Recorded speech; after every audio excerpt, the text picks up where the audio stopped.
বিসমিল্লাহির রহমানির রহিম। আসসালামু আলাইকুম। প্রিয় শিক্ষার্থী, অনেক অনেক প্রীতি ও শুভেচ্ছা জানিয়ে সাপাড়া সরকারি কলেজের উদ্ভিদবিদ্যা বিভাগ থেকে তোমাদের সবাইকে স্বাগত জানাচ্ছি। আমি মুয়াজ্জেম হোসেন, প্রভাষক উদ্ভিদবিদ্যা। প্রিয় শিক্ষার্থী, আজকে আমি তোমাদেরকে প্ল্যান্ট ফিজিওলজি বিষয় পড়াবো। তাহলে আজকের যে ক্লাস, এই ক্লাসে তোমাদেরকে প্ল্যান্ট ফিজিওলজির যে প্রাথমিক ধারণা এইটি প্রথমে শেয়ার করতে চাই। প্ল্যান্ট ফিজিওলজি, এখানে দুটি শব্দ, প্ল্যান্ট এবং ফিজিওলজি। তোমরা ইতিমধ্যে যেহেতু অনেকটা পড়াশোনা করেছো, অর্থাৎ পূর্ববর্তী ক্লাসে প্ল্যান্ট সম্পর্কে জেনেছো, তোমাদের মধ্যে অনেকেই রয়েছে ফিজিওলজি এই শব্দটির সাথেও পরিচিত। হ্যাঁ, তাই নয় কি শিক্ষার্থী? তাহলে ফিজিওলজি এই শব্দটির যে বাংলা, সেটা হলো শারীরতত্ত্ব। প্ল্যান্ট ফিজিওলজি তাহলে পুরো অর্থটা কি হবে? উদ্ভিদ শারীরতত্ত্ব বা উদ্ভিদ শারীর বিজ্ঞান। তাহলে উদ্ভিদ কিন্তু অসংখ্য, অর্থাৎ কোটি কোটি কোষ নিয়ে একটি উদ্ভিদের দেহ গঠিত। তাহলে উদ্ভিদের দেহ অভ্যন্তরে বিভিন্ন রকমের ক্রিয়া বিক্রিয়া সংঘটিত হয়। এক্ষেত্রে জৈবিক যে সকল ক্রিয়া সংঘটিত হয়, এই জৈবিক ক্রিয়ার পঠন এবং পর্যালোচনা উদ্ভিদ বিজ্ঞানের যে শাখায় আলোচিত হয় সেটাকে আমরা বলি প্ল্যান্ট ফিজিওলজি। আশা করছি প্রিয় শিক্ষার্থী তোমরা বিষয়টি বুঝতে পেরেছ। আমি আবার রিপিট করছি, উদ্ভিদ বিজ্ঞানের যে শাখায় উদ্ভিদের দেহ অভ্যন্তরে সংঘটিত বিভিন্ন রকমের জৈবিক ক্রিয়ার পঠন এবং পর্যালোচনা যেখানে হয় সেটিকে আমরা বলছি প্ল্যান্ট ফিজিওলজি। তাহলে প্ল্যান্ট ফিজিওলজির আলোচ্য বিষয় কোনগুলো? তোমরা বুঝতেই পারছো যে উদ্ভিদ যেহেতু অসংখ্য কোষ নিয়ে গঠিত, এদের কোষের মধ্যে নানান রকমের ক্রিয়া বিক্রিয়া সংঘটিত হয়, জৈবনিক ক্রিয়া বিক্রিয়া। তোমরা পূর্ববর্তী শ্রেণীতে পড়ে এসেছো উদ্ভিদের পানি পরিশোষণ, উদ্ভিদের খনিজ লবণ পরিশোষণ, প্রস্বেদন, সালোক সংশ্লেষণ, শ্বসন। এই যে বিষয়গুলো, এই বিষয়গুলোই কিন্তু প্ল্যান্ট ফিজিওলজির আলোচ্য বিষয়। প্রিয় শিক্ষার্থী, তোমাদেরকে আমি একটু ব্যাগে নিয়ে যেতে চাই, অর্থাৎ অনেক আগে 1727 সালে নিয়ে যেতে চাই। একজন বিজ্ঞানী, ব্রিটিশ সায়েন্টিস্ট, তিনি বললেন কি যে উদ্ভিদ বায়ু থেকে কিছু খাদ্য সংগ্রহ করে এবং সূর্যালোক হয়তো এর ক্ষেত্রে সহায়তা করে। এই বক্তব্য তিনি প্রচার করলেন 1727 সালে। তিনি আর কেউ নন, তিনি হলেন ব্রিটিশ সায়েন্টিস্ট স্টিফেন হেলস। এই যে বক্তব্য, এখান থেকে আমরা কি বুঝতে পারি? এখান থেকে যে টাস্ক তিনি দিলেন যে উদ্ভিদ তারা নিজেরা নিজেদের খাদ্য সালোক সংশ্লেষণ যে প্রক্রিয়া রয়েছে সেই প্রক্রিয়ার মাধ্যমে সম্পন্ন করে, অর্থাৎ তারা বায়ুমণ্ডল থেকে কার্বন ডাই অক্সাইড শুষে নিয়ে সৌরশক্তিকে ব্যবহার করে, সেই সাথে পানি যে মূলের মাধ্যমে শোষিত হয়, এই যে বিক্রিয়ার মাধ্যমে তারা গ্লুকোজ, যে 6 কার্বন বিশিষ্ট যে উপাদান, জৈব রাসায়নিক পদার্থ, সেটি তৈরির মাধ্যমে উদ্ভিদ তার পুষ্টি সাধন করে। তাহলে এই বিজ্ঞানী যে এত বড় একটা তথ্য তিনি সেই সময় দিলেন, এর উপর ভিত্তি করে, অর্থাৎ তিনি যে সালোক সংশ্লেষণের ধারণাটাই তার বক্তব্যের মধ্যে তুলে ধরেছেন, যার কারণে স্টিফেন হেলস এই বিজ্ঞানীকে বলা হয় প্ল্যান্ট ফিজিওলজির জনক, অর্থাৎ father of the plant physiology. প্রিয় শিক্ষার্থী, তোমাদেরকে বলেছে যে উদ্ভিদ পানি পরিশোষণ করে থাকে, খনিজ লবণ পরিশোষণ করে থাকে। তোমরা তোমাদের পূর্ববর্তী ক্লাসে পানি পরিশোষণ এই বিষয়টি সম্পর্কে বিস্তৃত করেছ। খনিজ লবণ পরিশোষণ সম্পর্কে তোমাদের প্রাথমিক ধারণা হয়েছে। আজকের ক্লাস জুড়ে কিন্তু যে বিষয়টি আমি তোমাদের সাথে আলোচনা করব সেটি হলো মিনারেল অ্যাবজর্পশন, অর্থাৎ মিনারেল অ্যাবজর্পশন, অর্থাৎ খনিজ লবণ পরিশোষণ। খনিজ লবণ উদ্ভিদের জন্য কেন প্রয়োজন? এখানে কি প্রয়োজন খনিজ লবণের? উদ্ভিদের দেহে যে কোষগুলো রয়েছে, কোষের গঠনে কিন্তু এই খনিজ লবণ অত্যন্ত প্রয়োজনীয়, এবং যে জৈবিক ক্রিয়াগুলো সম্পন্ন হয় এই ক্রিয়াগুলো সম্পন্ন হওয়ার জন্য মিনারেল সল্ট অর্থাৎ খনিজ লবণ অত্যন্ত গুরুত্বপূর্ণ। তো সেক্ষেত্রে তোমরা এটির গুরুত্ব কি বুঝতে পারছো? তোমরা অত্যন্ত সহজেই বুঝতে পারবে এর গুরুত্ব। তোমাদের হয়তো পিতা অথবা ভাই, চাচা, কেউ না কেউ, বাংলাদেশ যেহেতু কৃষি প্রধান দেশ, এখানে তোমাদের কেউ না কেউ কৃষির সাথে জড়িত। খেয়াল করে দেখবে যে তারা ফসল চাষ করার ক্ষেত্রে যখন জমিতে বীজ বপন করে, তারপর কিন্তু তারা কিছু রাসায়নিক বায়োকেমিক্যাল ফার্টিলাইজার অর্থাৎ রাসায়নিক সার তারা ব্যবহার করে, যাতে উদ্ভিদের গ্রোথ, ডেভেলপমেন্ট, প্রোডাকশন তারা ভালো পায়, তাই না? মাটিতে তো খনিজ লবণ রয়েছে, উদ্ভিদের দেহ অভ্যন্তরে কিন্তু এগুলো তৈরি হয় না, খনিজ যে আয়ন, লবণ এগুলো। তো সেক্ষেত্রে উদ্ভিদ মাটিস্থ যে দ্রবণ সেখান থেকেই শোষণ করে নেয়। তাহলে আবার সার, এই যে আমরা সার ব্যবহার করছি, এই সার যখন আমরা ব্যবহার করি সেগুলো কিন্তু মাটিতে যে দ্রবীভূত আয়ন হিসেবে অবস্থান করে এবং উদ্ভিদ সেখান থেকে তারা শোষণ করে নেয়, পরিশোষণ করে নেয়। তাহলে যেটি বলছিলাম যে তোমরা লক্ষ্য করবে যখন তোমরা ফসলের ক্ষেতের দিকে যাবে, তখন দেখবে যে কোনো ক্ষেতের ফসল, সেই ফসলের ততটা বৃদ্ধি নেই, অর্থাৎ অনেকটা সেখানে আমরা দেখতে পাবো সতেজতার অভাব, কম সবুজ, বাড় নেই। আবার পাশাপাশি অন্য একটা ক্ষেতে দেখবো ফসলি উদ্ভিদগুলো খুব সুন্দর বড় হচ্ছে এবং পাতাগুলো সতেজ রয়েছে, কোন রকমের ঝামেলা নেই। এই যে প্রথম যে কথাটি বললাম, অর্থাৎ প্রথম যে ক্ষেত যেখানে তোমাদের উদ্ভিদের বৃদ্ধি থেমে গিয়েছে, এখানে কিন্তু তোমার পুষ্টির অভাব, আর পরবর্তী ক্ষেত্রে কিন্তু যথারীতি তারা পুষ্টি পেয়েছে এবং উদ্ভিদগুলো সতেজ হয়েছে এবং সুন্দরভাবে তারা বড় হচ্ছে। তাহলে দেখো তোমাদেরকে যেটা বললাম, কেন পুষ্টি প্রয়োজন। নাইট্রোজেন নামক যে পুষ্টি উপাদান রয়েছে সেটি কিন্তু উদ্ভিদের জন্য অত্যন্ত প্রয়োজনীয়। এটি যদি মাটিতে এর যদি অভাব হয় তাহলে কিন্তু উদ্ভিদের বৃদ্ধি থেমে যায়, উদ্ভিদের পাতার বর্ণ হলুদ হয়ে যায়। আবার দেখো কেন পুষ্টি উপাদান প্রয়োজন। ফসফরাসের অভাবে কিন্তু তোমাদের পাশেই হয়তো বাড়ির পাশে আম গাছ লাগানো আছে অথবা অন্য কোনো লিচুর গাছ লাগানো রয়েছে, সেই গাছগুলো থেকে কিন্তু ফল টপ টপ টপ টপ করে ঝরে পড়ছে, এখানে কিন্তু ফসফরাসের অভাব রয়েছে। হ্যাঁ, তাহলে দেখো তোমরা পুষ্টি উপাদানের কতটা গুরুত্ব। আশা করছি তোমরা বিষয়টি বুঝতে পেরেছো। আমি তোমাদেরকে একেবারে প্রান্তিক পর্যায়ে নিয়ে আসবার চেষ্টা করেছি। তাহলে এই যে মিনারেল অ্যাবজর্পশন, এবার আমরা এখানে চলে আসি। উদ্ভিদ তারা কিন্তু কঠিন যে খাদ্যদ্রব্য, আমরা মানুষরা যেমন সামনে খাবার পেলে কি করি, হাত দিয়ে তুলে উঠে মুখে নিয়ে খেয়ে নিই, তাই না? উদ্ভিদ তো আর এভাবে খেতে পারে না। উদ্ভিদ কঠিন জাতীয় খাদ্য গ্রহণ করতে পারে না, এরা তরল জাতীয় খাদ্য গ্রহণ করে থাকে। তাহলে এই যে মিনারেল সল্টস, এই সল্টস গুলো তারা মাটিতে আয়ন আকারে যখন দ্রবীভূত থাকে তখন সেখান থেকে পরিশোষণ করে থাকে। পরিশোষণ, এখানে তোমাদেরকে বললাম যে খনিজ লবণ পরিশোষণ করছে। এই যে পুষ্টি উপাদানগুলো, মোট কতটি পুষ্টি উপাদান এই উদ্ভিদের জন্য অত্যাবশ্যকীয়? প্রিয় শিক্ষার্থী, তোমরা নিশ্চয়ই এটি জেনে গেছো তোমাদের পাঠ্য বইগুলোতে দেখে। তোমরা রসায়ন বিজ্ঞানের যে পর্যায় সারণী অর্থাৎ মৌল এর যে অধ্যায়, সেখানে তোমরা জেনেছো যে পৃথিবীতে বর্তমানে 118টি মৌল আবিষ্কৃত হয়েছে।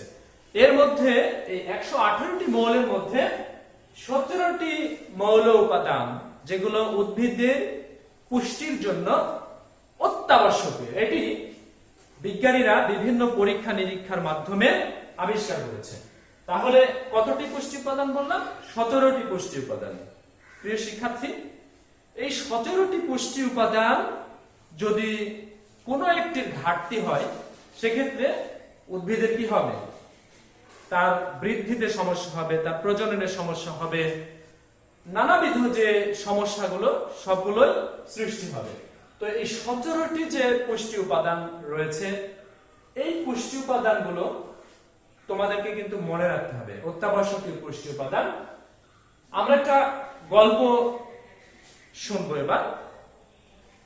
আমরা কিন্তু সবাই ভোজন প্রেয়সী, অর্থাৎ আমরা সবাই খাবার খেতে ভালোবাসি, তাই না? তো গল্পের মাধ্যমে তোমাদেরকে যদি কিছু খাওয়াই, তাহলে তোমরা তো অবশ্যই সেটিকে ভালোভাবে নেবে আশা করছি। তো ক্যাফেটেরিয়া এই শব্দটি, অর্থাৎ যেই জায়গায় আমরা বিভিন্ন রকমের খাবার পেয়ে থাকি, কফি, টি, বিভিন্ন রকমের কোল্ড ড্রিঙ্কস। তো তোমাদেরকে ক্যাফেটেরিয়াতে নিয়ে যাব। তবে কথা দিতে হবে যে একটি সূত্র তোমরা শিখবে। এক্ষেত্রে যদি সূত্রটি শিখো, তবে তোমাদেরকে আমি ক্যাফেটেরিয়াতে নিয়ে যেয়ে সেখানে তোমাদেরকে আমি চপস, অর্থাৎ চপ খাওয়াবো। হ্যাঁ, তাহলে সে সাথে কোল্ড ড্রিঙ্কস, এনার্জি ড্রিঙ্কস সেগুলো থাকবে। তো তাহলে আমরা সূত্রের দিকে আগাই। যে শিক্ষার্থী, এবারে আমরা একটি সূত্র শিখবো। এই সূত্রের মাধ্যমেই আমরা ক্যাফেটেরিয়াতে যেয়ে কি করব? কোল্ড ড্রিঙ্কস, এনার্জি ড্রিঙ্কস যেগুলো রয়েছে সেগুলো আমরা খাবো। তাহলে এখানে দেখো, এই সূত্র যদি আমরা শিখে যাই, তাহলে কিন্তু আমাদের সবকিছুই খাওয়া হবে। অর্থাৎ 17টি মৌল উপাদান যেমন উদ্ভিদ গ্রহণ করে, সেই পুষ্টি উপাদানগুলো আমরা এই সূত্রের মাধ্যমে পেয়ে যাব। তাহলে আসো, এমজিকে ক্যাফে ফর নাইস চপস। আমি তো বলেছি প্রিয় শিক্ষার্থী, তোমাদেরকে আমি চপস খাওয়াবো। এরপরে কি খাওয়াবো বলেছি? কোল্ড ড্রিঙ্কস, এনার্জি ড্রিঙ্কস, তাই না? এখন দেখো, এমজিকে ক্যাফে ফর নাইস চপস, এই লাইনে যেটি আমি লিখেছি, এমজিকে একটি ক্যাফের নাম যেখানে সুন্দর চপ পাওয়া যায়, অর্থাৎ সুন্দর চপের জন্য যেটি বিখ্যাত। তোমরা চলে এসেছো ক্যাফেতে, এবার চপ খাও। চপস, সেই সাথে তোমাদের বিট লবণ দরকার চপ খেতে।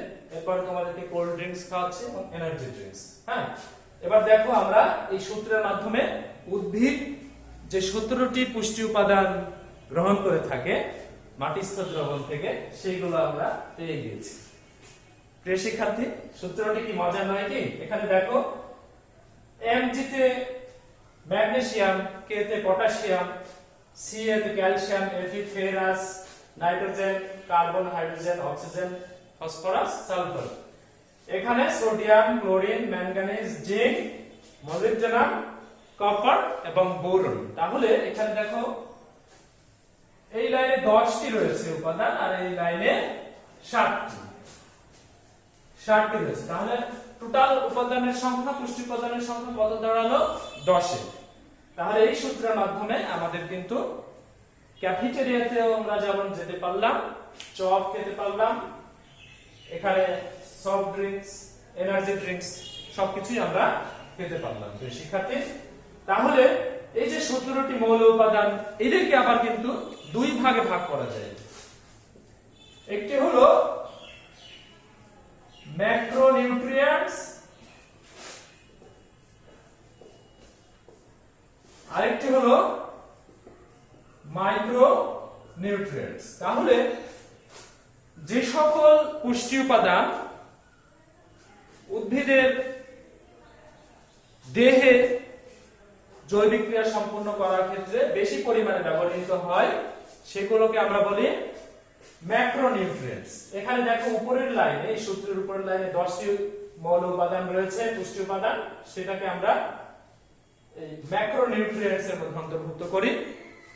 কোন কোন বইয়ে কিন্তু এই 10টির জায়গায় এই ফেরাস বা ফেরিক এই যে মৌল এটি নেই, সেক্ষেত্রে 9টি, আর পরবর্তীতে এখানে 8টি হয়ে দাঁড়াবে, অর্থাৎ Fe-টা নিচে চলে আসবে। তো আমরা 10টি জানবো, যেহেতু তোমাদের নবম দশম শ্রেণীর বোর্ড বইয়ে 10টির কথা বলা হয়েছে, অর্থাৎ এই সূত্রটি সেখানেই কিন্তু রয়েছে। তোমরা এটি হয়তো অনেকেই জানো, তারপরে আমি কিন্তু আবারও তোমাদেরকে সেই জায়গায় নিয়ে গেলাম। আর এই 7টি এগুলো উদ্ভিদের বৃদ্ধিতে বা উদ্ভিদের দেহে কম পরিমাণে প্রয়োজন হয়, যার কারণে এদেরকে আমরা বলছি মাইক্রো নিউট্রিয়েন্টস। প্রিয় শিক্ষার্থী, আশা করছি তোমরা বুঝতে পেরেছো। এবারে আমরা অন্যদিকে তোমাদেরকে নিয়ে যেতে চাই। এবারে চলো যে মিনারেল সল্ট অ্যাবজর্পশন, হ্যাঁ, যেটি বললাম তোমাদেরকে প্রথমে, যে উদ্ভিদের দেহে এগুলো কিন্তু থাকে না, অর্থাৎ কোষ অভ্যন্তরে এই উপাদানগুলো থাকে না, তারা মাটি থেকে, মাটিতে যে দ্রবীভূত অবস্থায় থাকে এই মিনারেল সল্টস গুলো, সেখানে আয়ন আকারে যখন, আয়নিক অবস্থায় যখন আসে, তখন উদ্ভিদ কি করে, পরিশোষণ করে নেয়। তাহলে উদ্ভিদের কোন অঙ্গ এই খনিজ যে লবণগুলো রয়েছে সেগুলো শোষণ করে? প্রশ্ন এসে যায় না? উদ্ভিদের পানি পরিশোষণের ক্ষেত্রে তোমরা দেখেছো যে উদ্ভিদ অধিকাংশ পানি তারা মূল রোমের সাহায্যে শোষণ করে থাকে। এখানে খনিজ লবণ পরিশোষণের যে মূল অঙ্গ, সেটা হলো উদ্ভিদের মূলের বিভাজিত যে একবারে অগ্রভাগ, যেখানে কোষ বিভাজন অঞ্চলে সদ্য বিভাজিত যে কোষ, সেই কোষগুলোই কিন্তু এই খনিজ লবণ পরিশোষণ করে থাকে। তাহলে মূলের অগ্রভাগ, যেখানে কোষগুলো বিভাজনক্ষম, সদ্য বিভাজিত কোষ যেগুলো, সেগুলো নিয়ে খনিজ লবণ পরিশোষণ করে থাকে। তবে কিছু কিছু খনিজ লবণ মূলরুম দিয়েও শোষিত হয়। প্রিয় শিক্ষার্থী, তাহলে এবারে আমরা খনিজ লবণ পরিশোষণের প্রক্রিয়ার দিকে আগাই। খনিজ লবণ পরিশোষণ এর ক্ষেত্রে আজ অবধি কোন বিজ্ঞানী সার্বজনীন, অর্থাৎ সর্বজন স্বীকৃত কোনো মতবাদ দিতে পারেননি। অর্থাৎ যে সকল মতবাদ ইতোমধ্যে বিজ্ঞানীরা দিয়েছেন, সবগুলো নিয়ে কোনো না কোনো সেখানে কি রয়েছে, ত্রুটি রয়েছে, যা সর্বজন স্বীকৃত হয়নি।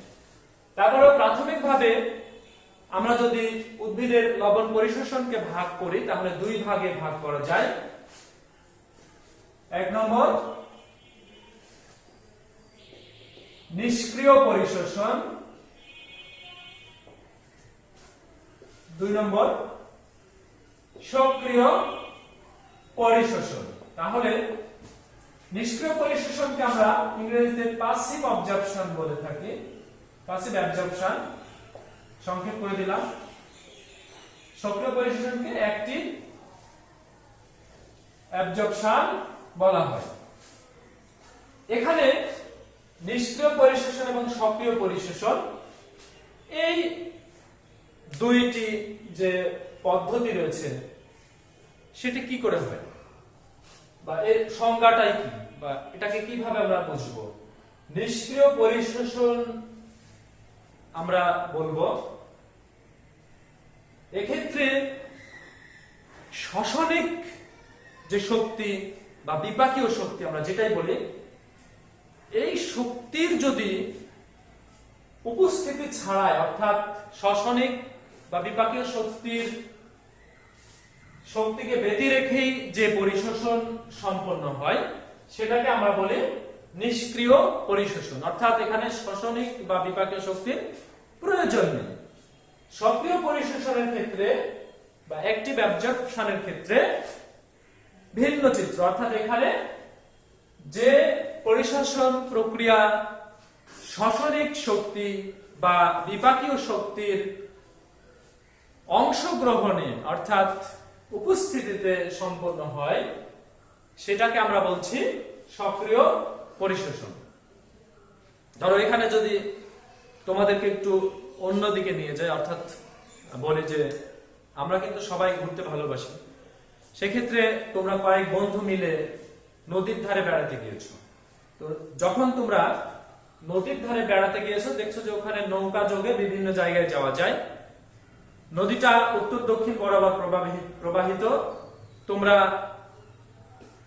স্রোতের বিপরীতে যখন আমরা যাব, উত্তর দিকে একটি পার্ক রয়েছে। এখন সবার ইচ্ছা যে সেই পার্কে বেড়াতে যাব। এখন আমরা একটা নৌকা ঠিক করলাম, তোমরা বন্ধুরা ঠিক করলে, নৌকায় চড়েছ।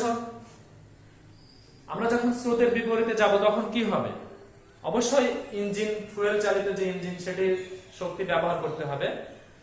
তো এই যে ফুয়েল চালিত ইঞ্জিন ব্যবহার করে আমরা স্রোতের বিপরীতে, এই যেহেতু নদীতে স্রোত রয়েছে, উত্তর থেকে দক্ষিণ বরাবর প্রবাহিত স্রোত, আমরা ফুয়েল চালিত ইঞ্জিন ব্যবহার করে আমরা পার্কে গেলাম, সেখানে বেড়ালাম, তারপরে আমরা এবার ব্যাক করব।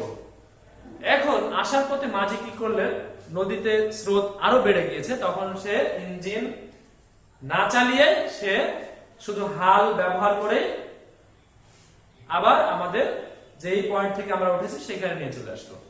তাহলে এখানে যে গল্প, তোমাদের বেড়ানোর যে গল্প, সেখান থেকে আমরা কি বুঝতে পারছি?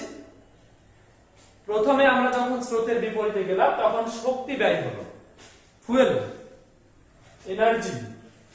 এখানে দেখো এই সক্রিয় পরিশোষণ হলো সেই প্রথম ঘটনাটা, অর্থাৎ এখানে এনার্জি আমরা ব্যবহার করেছি। আর পরবর্তীতে পানির স্রোতে ভেসে ভেসে আমরা যেই জায়গা থেকে উঠেছি সেই জায়গায় চলে এসেছি। তাহলে এটা কি হলো? কোনো শক্তির প্রয়োজন হলো না, অর্থাৎ এটা নিষ্ক্রিয় পরিশোষণ। প্রিয় শিক্ষার্থী, আশা করছি তোমরা কিছুটা হলেও ধারণা পেয়েছো আমার এই ক্ষুদ্র প্রয়াস থেকে। তাহলে এবার আমরা চলে যাই নিষ্ক্রিয় পরিশোষণের ক্ষেত্রে বিভিন্ন বিজ্ঞানী কয়েকটি মতবাদ দিয়েছেন, সেই মতবাদগুলো কি সেদিকে। প্রথমে যেটি আসছে সেটি হলো ব্যাপন মতবাদ। ব্যাপন মতবাদ কিন্তু তোমরা বুঝতে পারছো যে ঘন দ্রবণ থেকে পাতলা দ্রবণের দিকে এখানে খনিজ লবণ স্থানান্তর করবে, সহজ একটি বিষয়। এরপরে যদি আমরা বলি সেটি হলো ব্যাপক প্রবাহ মতবাদ, আয়ন বিনিময় মতবাদ, এবং সর্বশেষ আরেকটি মতবাদ সেটি হলো ডোনান সাম্যাবস্থা মতবাদ। এই চারটি মতবাদ, আজকে এই চারটি মতবাদ ধারণা অনেকটা সহজ রয়েছে। তোমরা তোমাদের পাঠ্য যে বই রয়েছে সেই বই দেখলে তোমরা খুব সহজেই বুঝতে পারবে। এবারে আমরা যেতে চাই সক্রিয় পরিশোষণে।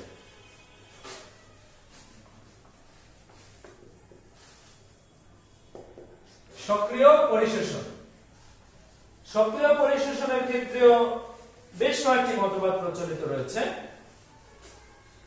প্রথমে যেটি আসবে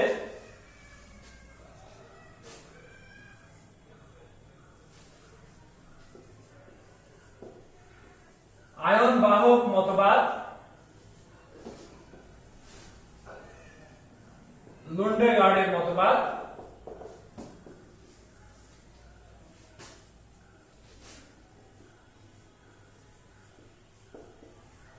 প্রোটন অ্যানায়ন কো-ট্রান্সফার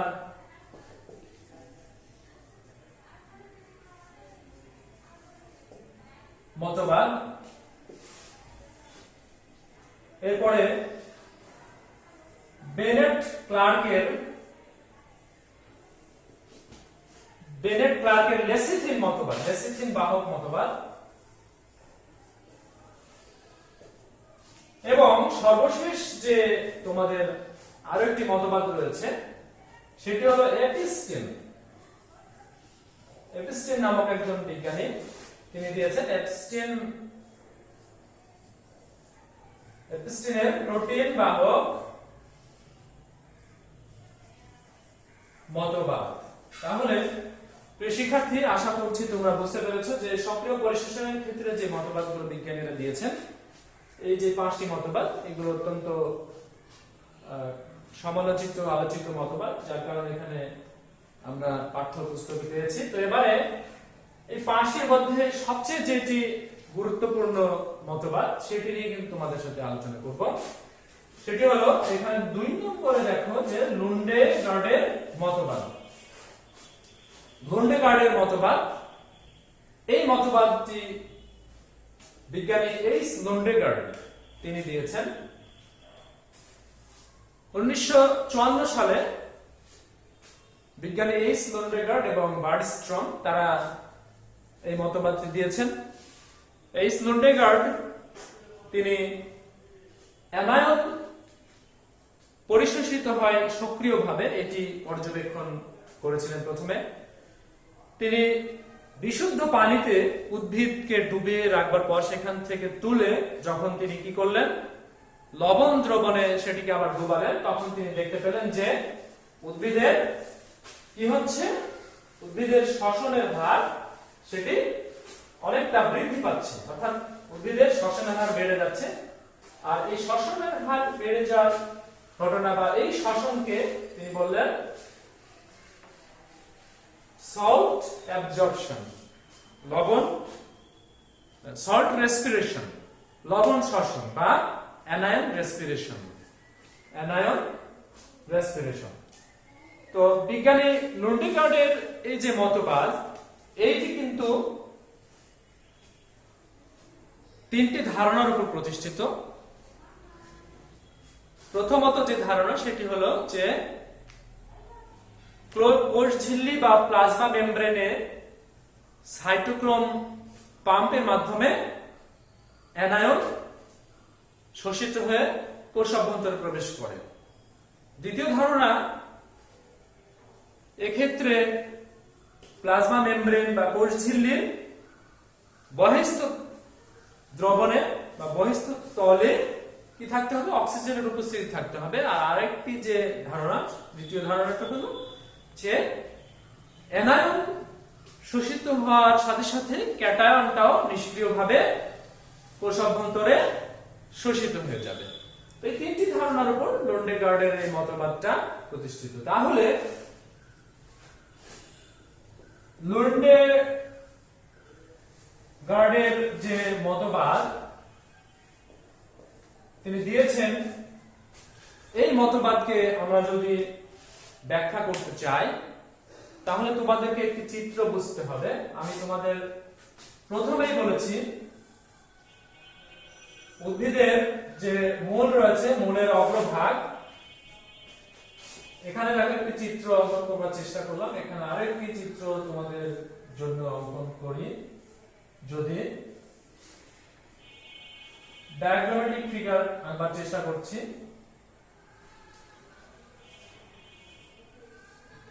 এক্ষেত্রে দেখো যে উদ্ভিদের যে মূল রয়েছে, এই মূল আবার কিন্তু বিভিন্ন শাখা প্রশাখায় বিভাজিত হয়। এই যে মূলের যে অগ্রভাগ, হ্যাঁ, এই মূলের অগ্রভাগ, এই যে একটা মূলের যে শাখা, সেটাকে আমি এখানে নিয়ে নিলাম।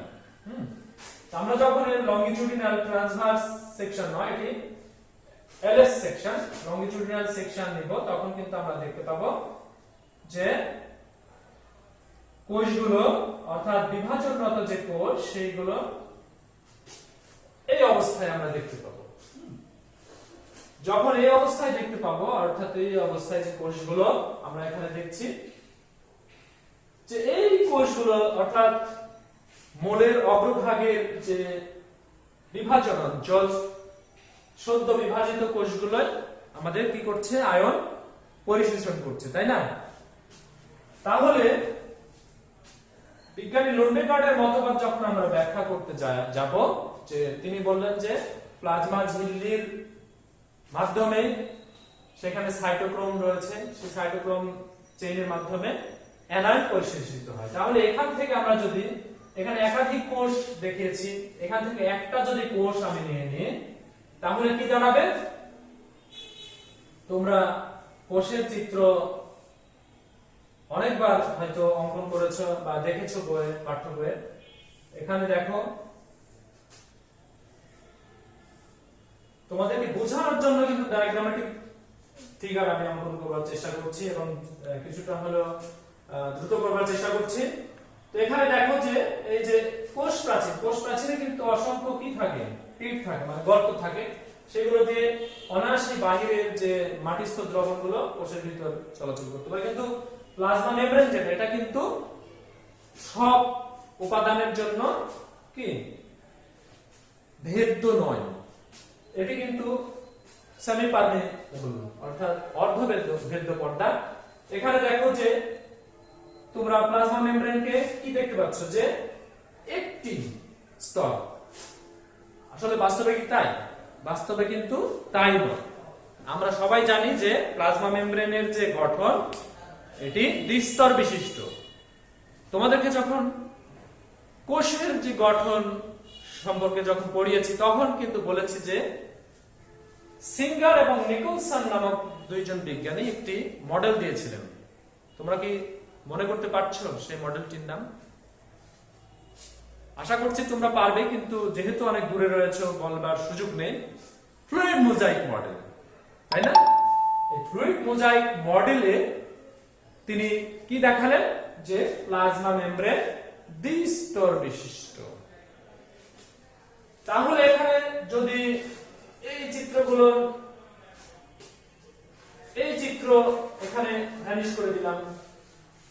এবারে তোমাদেরকে আমরা যদি প্লাজমা মেমব্রেনের যে চিত্রটা এখানে একটা দেখানো রয়েছে, তাই না? কিন্তু আসলে এটা কি দুই স্তর বিশিষ্ট। তাহলে এটাকে আমরা দুই স্তর যদি বিশিষ্ট হয়, তাহলে আমরা কাছে কাছে দিয়ে দিই। এই যে একটা স্তর আর একটা স্তর, ইলাস্ট্রেটিভ ফিগার যেটাকে বলে, অনেক বর্ধিত ফিগার। হ্যাঁ, এই যে একটা, হ্যাঁ এই যে একটা, এইটাকে আমি কাছে কাছে, যেহেতু অনেক ইলেকট্রনিক অনুবীক্ষণ যন্ত্র দিয়ে এগুলো কিন্তু বিজ্ঞানীরা পর্যবেক্ষণ করেছেন, তো সেক্ষেত্রে এখানে দুই স্তরকে আমি এখানে দেখালাম এভাবে।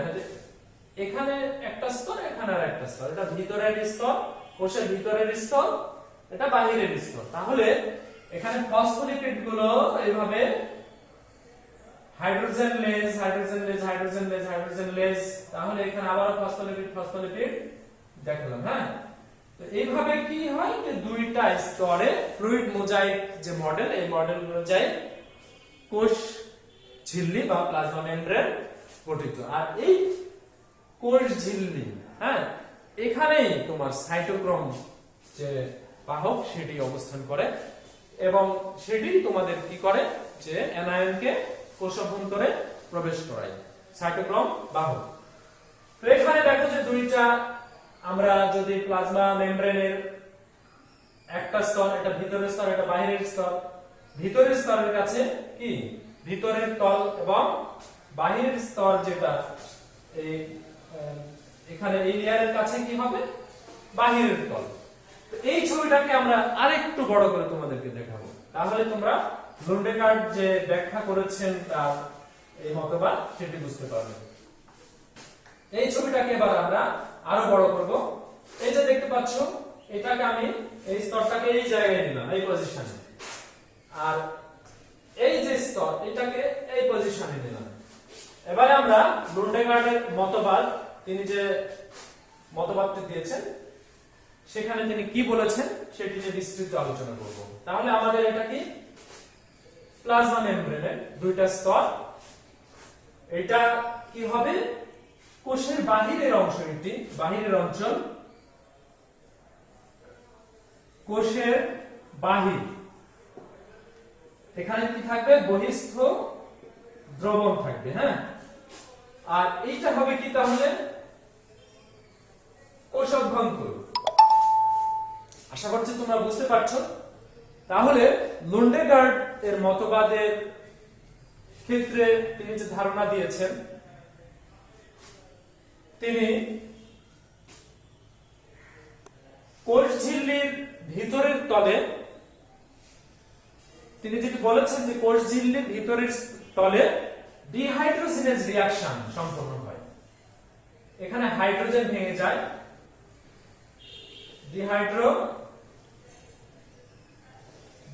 রিঅ্যাকশন। তাহলে ডিহাইড্রোজিনেজ রিঅ্যাকশন সম্পূর্ণ হওয়ার ফলে এখানে একটি ইলেকট্রন মুক্ত হয় এবং একটি প্রোটন মুক্ত হয়ে যায়। আর হাইড্রোজেন যে আর এটা ভেঙে হাইড্রোজেন ভেঙে একটি ইলেকট্রন মুক্ত হয় এবং একটি প্রোটন তৈরি হয়। এটি কি করে? এটি সাইটোক্রোম চেইন, অর্থাৎ সাইটোক্রোম, তাহলে বারবার বলছি সাইটোক্রোমটা আসলে কি? সাইটোক্রোমটা হলো লৌহ ঘটিত হিমযুক্ত একটি জটিল প্রোটিন অণু, যেটি ইলেকট্রন ট্রান্সফারে কাজ করে। এবার আমরা তাহলে সাইটোক্রোম কোষঝিল্লিতে যে সাইটোক্রোম গুলো আমরা দেখতে পাই, এখানে যে পাম্প তৈরি করে অর্থাৎ চেইন তৈরি করে, সেটি যদি আমরা অঙ্কন করবার চেষ্টা করি, তোমরা একটু খেয়াল করো প্রিয় শিক্ষার্থী। প্রোটিনটা কি করে? ক্লোরোপ্লাস্ট মাইটোকন্ড্রিয়ার যে ঝিল্লি রয়েছে সেই ঝিল্লিতে এরা রয়েছে, সেখানে তারা ইলেকট্রন স্থানান্তরে কাজ করে থাকে। আশা করছি তোমরা সাইটোক্রোম এই যে প্রোটিন অণু, জটিল প্রোটিন এ সম্পর্কে ধারণা পেয়েছো। এখানে প্লাজমা মেমব্রেনে যে ঘটনাটা ঘটে, এখানে তিনটি সাইটোক্রোম একটা চেইন গঠন করে, cytochrome B, cytochrome C, cytochrome A. এখানে লুন্ডেগার্ড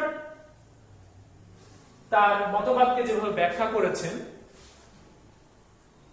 প্লাজমা মেমব্রেনের ভিতরের তলে কি ঘটে? এখানে বিজারণ বিক্রিয়া ঘটে, অর্থাৎ এখানে ইলেকট্রনের কি ঘটে? এখানে ইলেকট্রন, এখানে ডিহাইড্রোজেনের মাধ্যমে যে ইলেকট্রনটা সৃষ্টি হলো, এই ইলেকট্রনটা গ্রহণ অর্থাৎ গৃহীত হয়। এখানে যেহেতু লৌহ ঘটিত সাইটোক্রোম, সেখানে আমরা ফেরিক, এখানে 3 চার্জ বিশিষ্ট এই যে আয়ন, এটি ইলেকট্রনটা গ্রহণ করে বিজারিত হয়ে Fe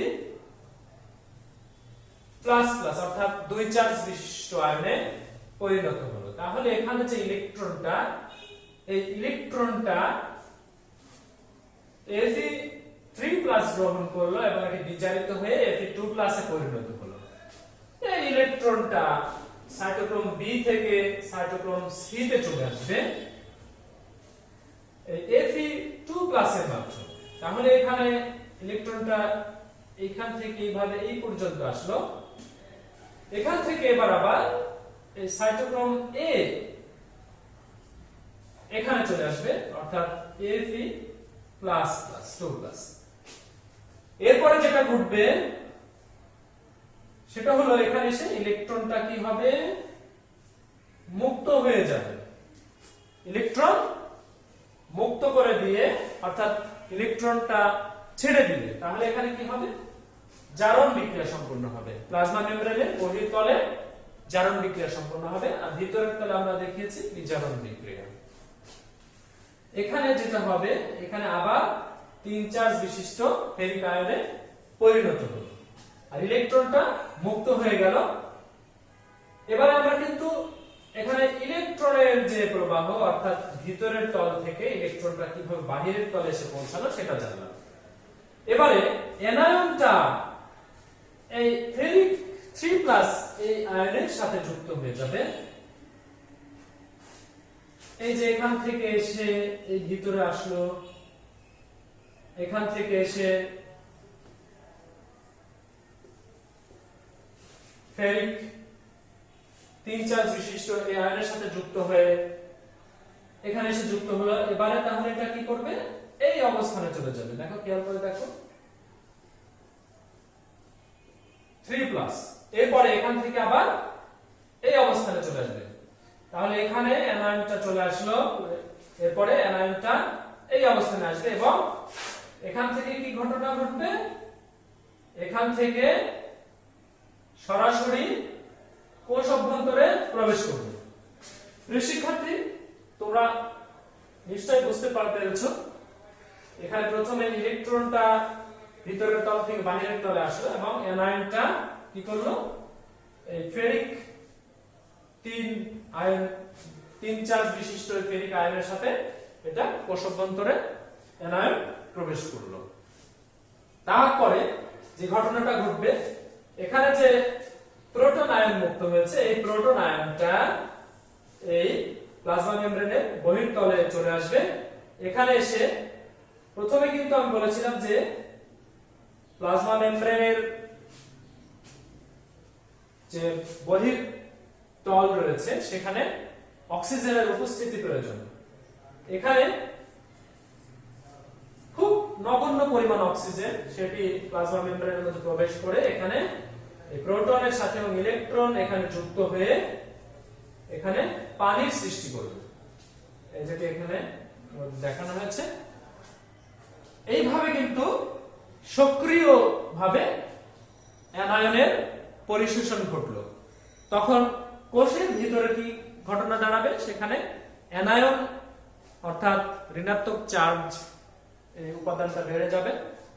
তখন অটোমেটিক্যালি নিষ্ক্রিয়ভাবে এখান থেকে কি হবে, ক্যাটায়ন, ক্যাটায়নটা কি হবে, ক্যাটায়নটা কোষ অভ্যন্তরে প্রবেশ করবে এখানে সাম্যাবস্থা বজায় রাখবার জন্য। প্রিয় শিক্ষার্থী, আশা করছি তোমরা বুঝতে পেরেছো। এক্ষেত্রে যেহেতু সাইটোক্রোম চেইন বা সাইটোক্রোম পাম্পের মাধ্যমে অ্যানায়ন পরিশোষিত হচ্ছে, যার কারণে লন্ডেগার্ডের এই মতবাদকে সাইটোক্রোম পাম্প মতবাদও বলা হয়ে থাকে। প্রিয় শিক্ষার্থী, আশা করছি তোমরা এই চিত্রটি বাড়িতে বেশ কয়েকবার প্র্যাকটিস করলে তোমরাও অঙ্কন করতে পারবে। তো এবারে আমরা চলে যাই যে লন্ডেগার্ডের যে মতবাদ, এই মতবাদের সমর্থক কে। প্রিয় শিক্ষার্থী, এখানে বিজ্ঞানী রুভেন তিনি কিন্তু লন্ডেগার্ডের মতবাদের একজন সমর্থক।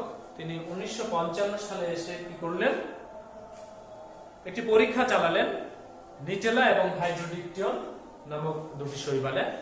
তিনি সেখানে লক্ষ্য করলেন যে অ্যানায়নটা সক্রিয়ভাবে সাইটোক্রোম পাম্পের মাধ্যমে পরিশোষিত হচ্ছে, অর্থাৎ তিনি লন্ডেগার্ডের এই মতবাদকে স্বীকৃতি দিলেন।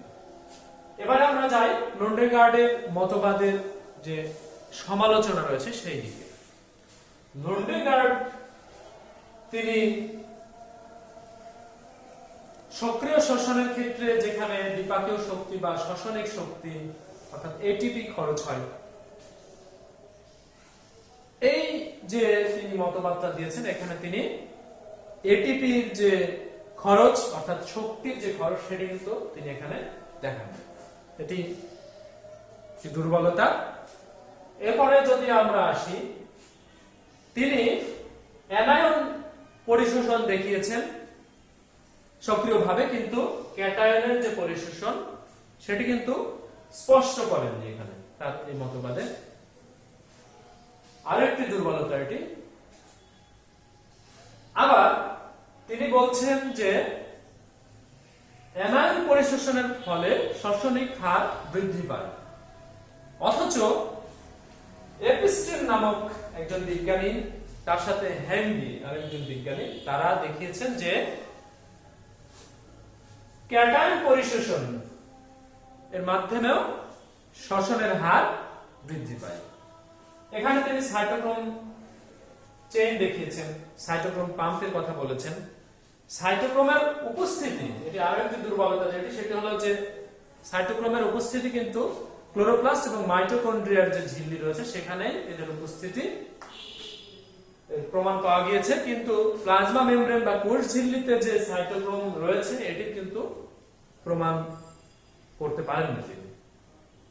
আবার এখানে এই একই যে চেইন অর্থাৎ একই বাহক, সাইটোক্রোম বাহক, এটি যে সব অ্যানায়ন পরিশোষণ করে এটা তো হতে পারে না। একই বাহকের মাধ্যমে সব অ্যানায়ন কি পরিশোষিত হতে পারে না, যেটি আরো একটি লন্ডেগার্ডের মতবাদের দুর্বল দিক। প্রিয় শিক্ষার্থী, আজকের ক্লাসে তাহলে কি আলোচনা করলাম? প্ল্যান্ট ফিজিওলজির যে প্রাথমিক ধারণা, প্ল্যান্ট ফিজিওলজির জনক, প্ল্যান্ট ফিজিওলজির আলোচ্য বিষয়ের মধ্যে থেকে মূলত মিনারেল অ্যাবজর্পশন নিয়ে বিস্তৃত আলোচনা করেছি, যেখানে সক্রিয় শোষণ, নিষ্ক্রিয় শোষণ অর্থাৎ নিষ্ক্রিয় পরিশোষণ এবং এই সক্রিয় নিষ্ক্রিয় পরিশোষণের যে মতবাদগুলো বিভিন্ন বিজ্ঞানী দিয়েছেন, সেই মতবাদগুলোর মধ্যে থেকে লোডবেগার্ডের যে মতবাদ সেটি বিস্তৃত আলোচনা করবার ক্ষুদ্র প্রয়াস আমি তোমাদের মাঝে রাখলাম। প্রিয় শিক্ষার্থী, আজকের ক্লাস এ পর্যন্তই। আগামী ক্লাসে আবারও তোমাদের সাথে এভাবেই মিলিত হতে পারবো আশা করছি। সবাইকে সুন্দর এবং সুস্থ জীবনের আহ্বান জানিয়ে আজকের ক্লাস শেষ করছি। সবাইকে ধন্যবাদ।